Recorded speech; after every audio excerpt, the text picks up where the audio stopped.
greatest surfers, they all have this sixth sense. They know when the best waves are coming. They can feel it. It's a gift. You have that gift too. I do? Soul Surfer is based on the true story of Bethany Hamilton, who went on to be a professional surfer after having her arm torn off by a shark at the age of 13 near her home in Kauai.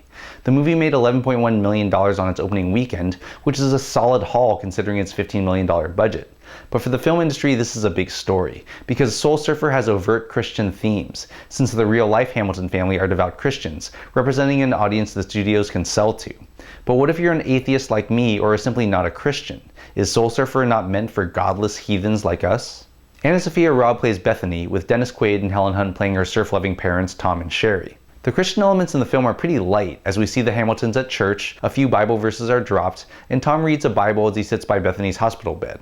Bethany is also in a church youth group whose leader is played by American Idol winner and Christian country star Carrie Underwood. I want to share with you guys something that has really made an impact in my life. It's Jeremiah 29:11. I'm actually wondering if some Christians might feel like Soul Surfer isn't Christian enough, since the book the movie is based on is apparently a lot more Christian focused. However, I was disturbed by what I saw as the film's implication that the shark attack might have been God's way of getting Bethany back on track after she decides to forego a church trip so she can train for a tournament, and later sneaks out of her house against her mom's wishes to go night surfing with some boys.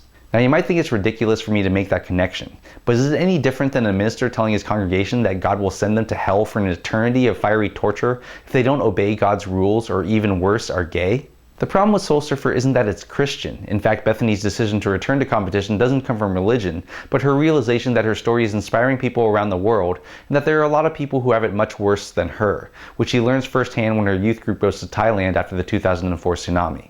Soul Surfer's real problems are ones that most biopics suffer from: how to create tension when you already know how the story ends, and how to create conflict when you don't want to piss off the people the movie is about. While the acting is solid, all the characters in Soul Surfer are unfailingly, blandly nice, except for a fictional and cartoonishly nasty rival surfer. Whether Bethany will ever surf again is never in doubt, since she's back in the water a month after the attack, and her optimism, determination, and faith are never really shaken, which makes her hard to relate to.